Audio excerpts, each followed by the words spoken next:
Salut tout le monde, bienvenue à notre première entrevue dans notre toute nouvelle série de capsules.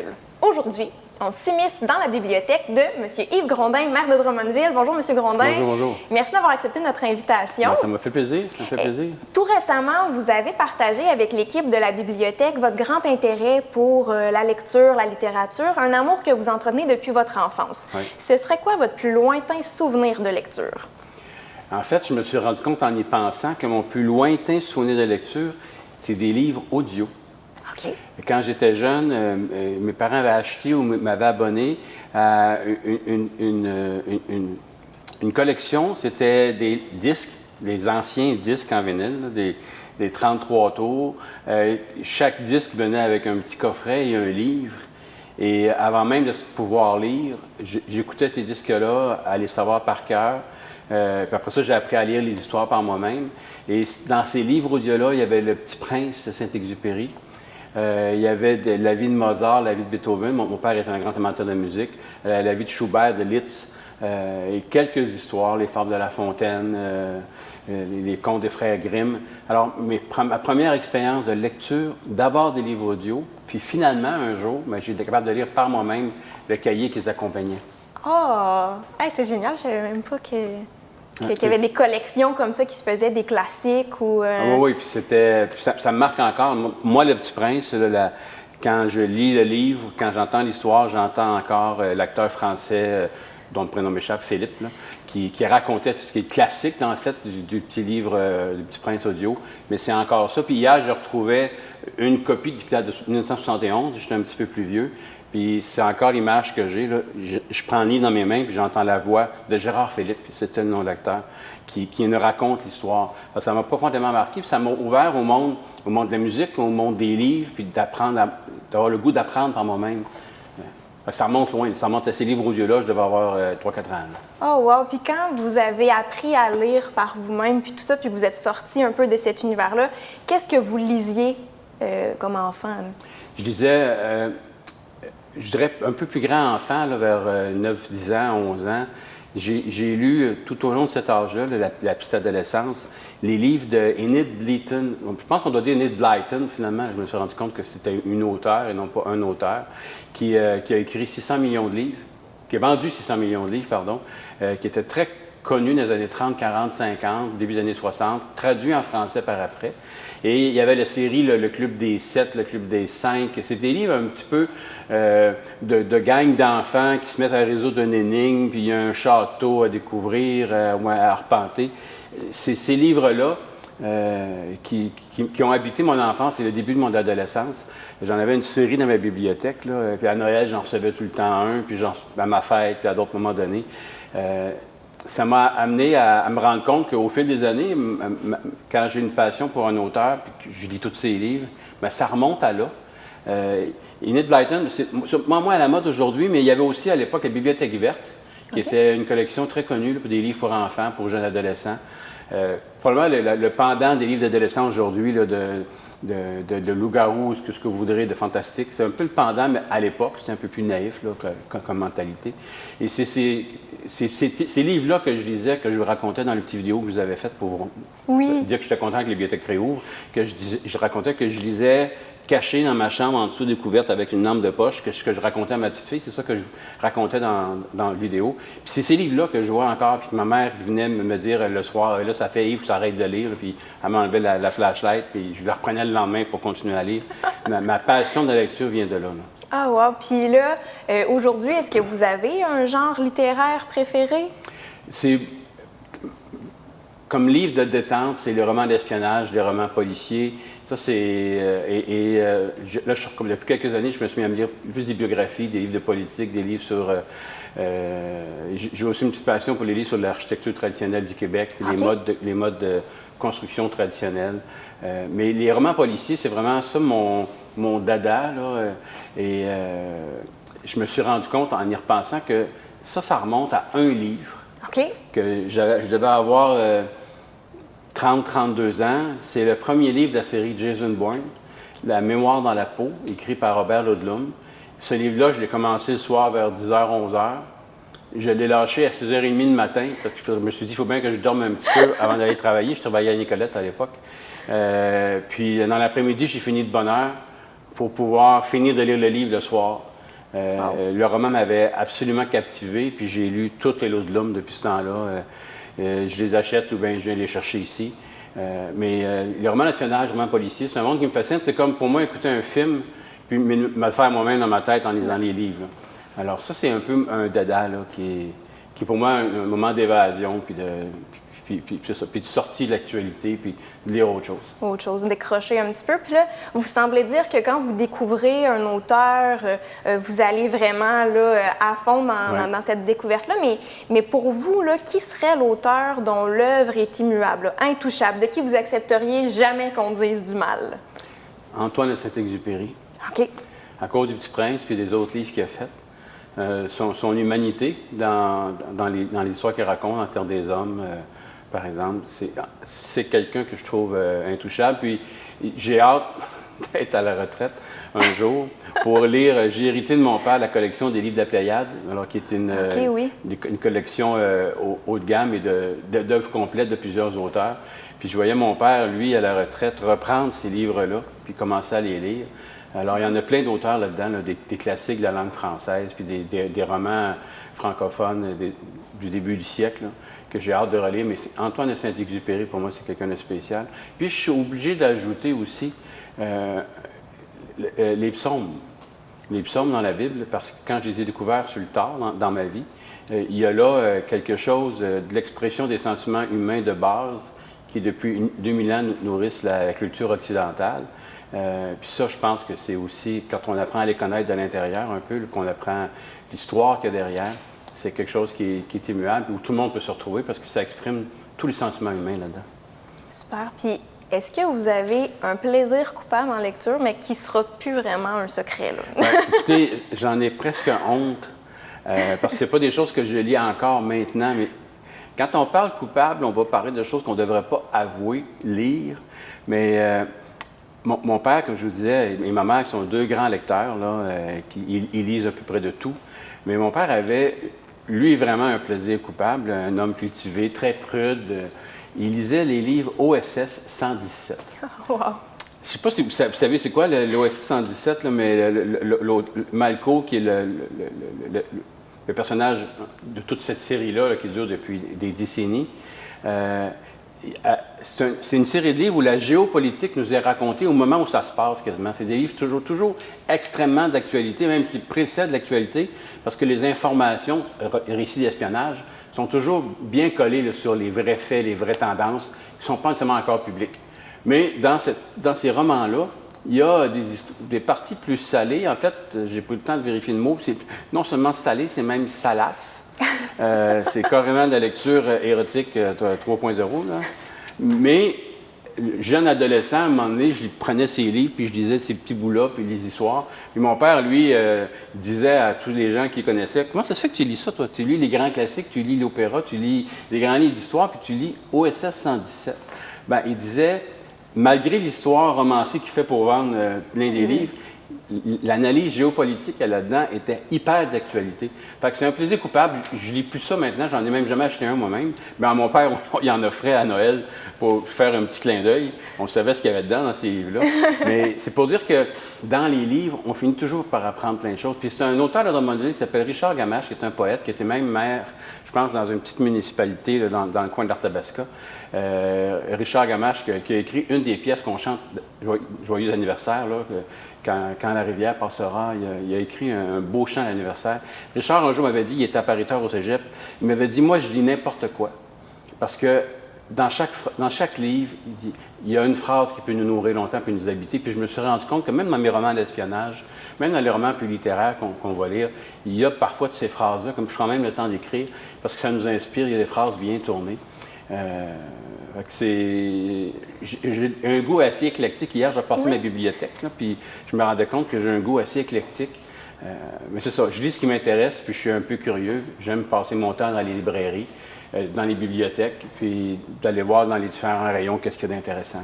Puis justement, votre endroit préféré pour lire, est-ce que c'est à la maison, justement dans une bibliothèque, dans un café? L'endroit préféré pour lire, je ne sais pas quand je vais pouvoir le retrouver, mais c'est sur le bord de la mer. Sur la plage, le bord de la mer. En fait, la vérité, c'est que moi, j'aime lire couché.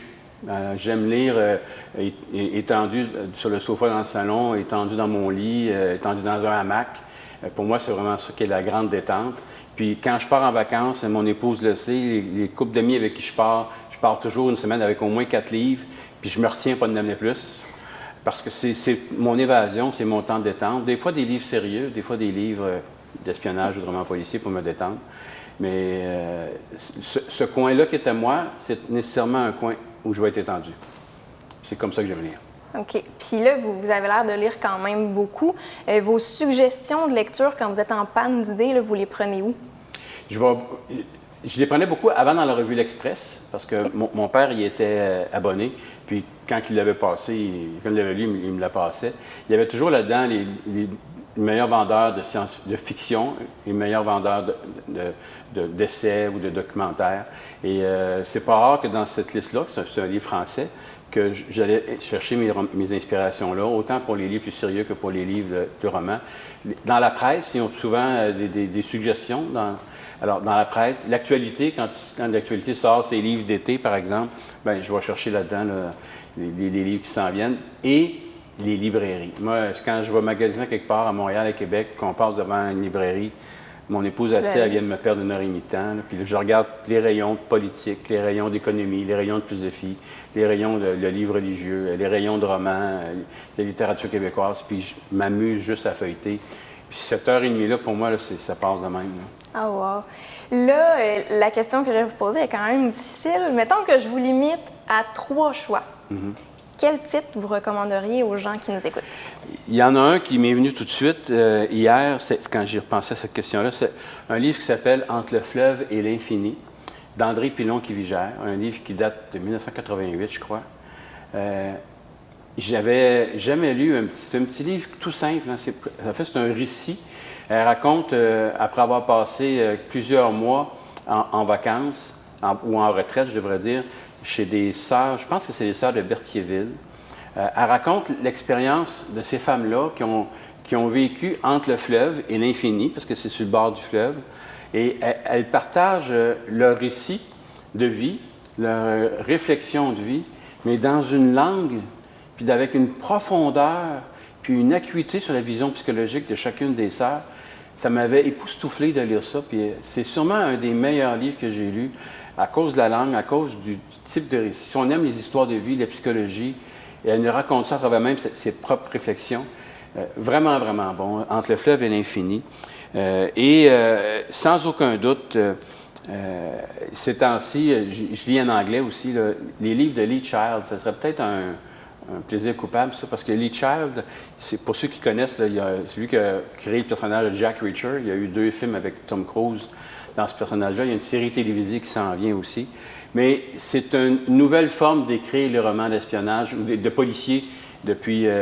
puis c'est pas un personnage où d'emblée les valeurs sont les miennes, parce que c'est un homme où le sens de la justice est très fort, mais il se fait justice lui-même.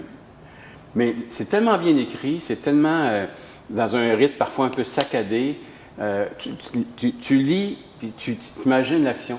Alors, les romans de Lee Child, qui sont traduits en français, que j'ai d'ailleurs lu la plupart ici, pris ici. Quand j'en trouve un, par hasard, j'avais trouvé ça dans un dépanneur en Floride. J'avais plus rien dans les livres, fait que j'ai acheté celui-là, puis j'ai dévoré, puis j'ai tout lu sa collection, en allant les chercher ici. Ça, c'est ça. C'est un roman différent, c'est un style d'écriture de roman policier différent, de roman d'enquête. Puis c'est pas pour rien que c'est un grand vendeur.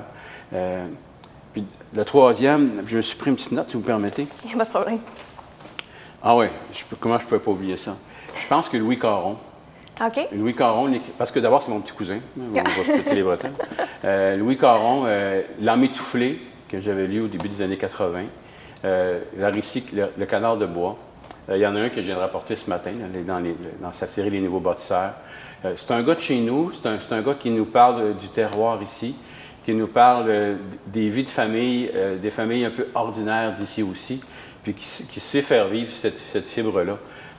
J'aime beaucoup les livres de Louis Caron, mais comme je le dis, j'ai un petit faible de famille là-dedans. Si vous deviez écrire un livre, ce serait quoi le titre? Il y en aurait deux. Vous avez le droit d'en écrire comme vous voulez. Oui. Le premier, c'est plus la phrase qui me marque et qui m'habite depuis facilement 8 ans maintenant. Là, il y a des moments dans notre vie où on passe des phases plus difficiles. Puis je me suis toujours dit que cette phrase-là, ça ferait un beau titre de livre, ça ferait un beau récit autobiographique. Ça va avoir un peu de pathos, là, mais pas pathos, c'est-à-dire qu'il y a un petit peu de sentiment là-dedans, mais vous allez voir la tournure de la phrase, ça dit « Il y a en moi un océan de tristesse, et si j'y mets les pieds, je m'y noie. » Wow. Et ce livre-là, il raconterait comment, dans des moments durs de notre vie, où on a l'impression qu'on pourrait se perdre, il est quand même possible de trouver l'espérance, puis de vivre, malgré qu'il y a en nous des zones d'ombre qui peuvent être même des trous noirs pratiquement. Alors, il y a en moi un océan de tristesse. Si je mets les pieds, je m'y noie. Malgré le titre noir, ce serait un livre d'espérance. Et l'autre, ce serait ici demain, c'était aujourd'hui. Wow. Ça, ce serait d'autres choses. Ce serait d'autres réflexions. Ici demain, c'était aujourd'hui. Quand vous le publierez, vous me le direz, je vais vous lire. Et selon vous, c'est quoi l'importance d'avoir accès à une bibliothèque publique là, dans une communauté, que ce soit en temps normal ou dans des temps vraiment particuliers comme ceux qu'on a vécu là, ce printemps? D'abord, je dirais, on n'est jamais seul quand on a un livre entre les mains. Il y a un monde qui nous attend, un monde qui va nous dépayser, qui va nous apprendre plein de choses, que ce soit dans des romans là, purement de fiction, de littérature, ou dans d'autres romans qui vont nous permettre, par la qualité de la langue, d'apprendre des choses. Mes professeurs nous disaient « lisez n'importe quoi, mais lisez ». Et je pense que c'est vrai parce que, puis je le prends à contrario, je lis beaucoup en anglais, moi je lis beaucoup de revues. Dans ce que j'aime lire, entre autres, des revues. Souvent, je viens ici, dans les nouveautés, je viens chercher des revues, puis français, anglais. Et comme je lis beaucoup en anglais, je me suis rendu compte que j'ai des mots de vocabulaire qui m'habitent davantage en anglais qu'en français. Mais j'ai un peu honte de ça. Mais ce que ça montre, c'est qu'en lisant, on s'imprègne. Alors, lire aussi, puis j'ai recommencé à lire beaucoup en français, là, depuis une vingtaine d'années. On apprend notre langue en lisant à travers les auteurs. Alors, lire, ça nous apprend le français. Lire, ça nous apprend aussi comment réfléchir les choses quand on lit des livres un peu plus sérieux. Une bibliothèque, c'est un lieu d'animation culturelle. C'est pas juste une place où on entrepose des livres et tu vas les chercher.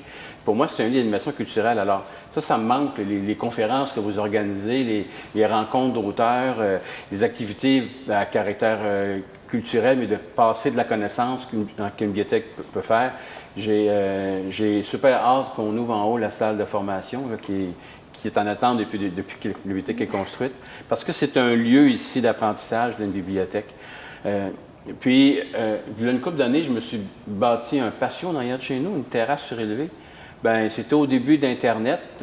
J'avais consulté sur Internet, puis j'étais venu chercher des livres ici, en fait, dans l'ancienne bibliothèque, pour apprendre comment. Alors, c'est très concret, là, c'est pour apprendre comment faire des meubles chez vous, puis comment faire un patio. Bien, c'est juste un exemple qu'on apprend plein de choses dans une bibliothèque. Un sujet nous intéresse, oui, on peut aller voir sur Wikipédia, mais il n'y a rien comme aller voir le livre, la source, l'apprendre, les notes en bas de page, aller faire d'autres références, apprendre à chercher, apprendre à connaître, apprendre à reconnaître ce qui est une bonne source, une moins bonne source, une source fiable. Tout ça, c'est le monde qu'une bibliothèque peut nous offrir. Autant pour les enfants, quand j'étais jeune, je parlais d'Ian Blyton, mais j'ai lu beaucoup de bandes dessinées, puis jusqu'à l'âge adulte même. Là, un de mes amis me rappelait que dans les veilles d'examen, pour gérer mon stress, j'allais à la bibliothèque de l'université, j'allais me chercher ça d'épais de bandes dessinées, et je passais à travers tout ça, puis après ça, j'étudiais. Mais c'était le monde des livres, c'était le monde qui nous permet de visiter d'autres univers, puis après ça, de revenir dans celle-ci, puis d'être capable de vivre notre vie, puis de faire face à nos obligations. Bien, pour moi, la bibliothèque, c'est tout ça. C'est un univers, un monde de connaissances, un univers de savoir, un univers de littérature, plein de mondes différents qui nous est présenté. Quand je vais faire des voyages, je viens chercher les livres ici de voyage pour apprendre à mieux connaître les destinations où je m'en vais. Puis quand je trouve qu'un livre est vraiment bon, bien là, je vais me l'acheter. Je le garde chez moi. Pour moi, la bibliothèque, c'est un des éléments importants d'une infrastructure municipale qu'on doit avoir à offrir à la population. Puis d'offrir un beau lieu comme ici, un lieu qui est inspirant, mais ça fait juste rajouter à la nature même de l'équipement. Tout ça. Wow! Merci beaucoup de ce partage-là. Et là, c'est déjà la dernière question. Mais c'est la question qui tue. Ouais. Est-ce que vous utilisez un signet ou vous pliez les coins de page? En fait, ni un ni l'autre. OK. Je prends mes livres et je les laisse ouverts à l'envers. Puis c'est comme ça que je me retrouve. Et comme j'ai jamais... Parce que le signet, je finis toujours par le perdre. Puis plier les pages, à un moment donné, c'est moins fait, moins bien au livre. Alors, c'est pas rare que je vois lire le même chapitre 2-3 fois. Parce que je me dis aussi, je t'ai rendu, là. Tu sais, quand je perds ma page, quand je le reprends. C'est pas rare, ça fait partie un peu des défauts. Mais en général, moi, c'est plus le livre ouvert et c'est là où je t'ai rendu. Bien, merci beaucoup, M. Grondin, d'avoir partagé tout ça avec nous aujourd'hui puis d'avoir accepté d'être notre premier invité pour notre nouvelle série. Ça m'a fait plaisir, puis j'invite la population, venez visiter votre bibliothèque dès qu'elle sera réouverte. Choisissez vos livres, même par Internet. Par le catalogue, puis je vous le dis, quand on prend un auteur et qu'on l'aime, ça vaut la peine de faire toute la série de livres pour apprendre à connaître encore mieux son univers. Puis il y a ici du monde qui peuvent vous conseiller. Ne vous en privez pas. Il y a un monde qui vous attend ici. Merci. Je voulais en profiter aussi pour remercier les gens qui nous écoutent puis qui nous suivent depuis nos toutes premières capsules, que ce soit pour les enfants, les ados ou les adultes. On apprécie beaucoup votre présence avec nous. Donc, merci et on se revoit bientôt. Bye!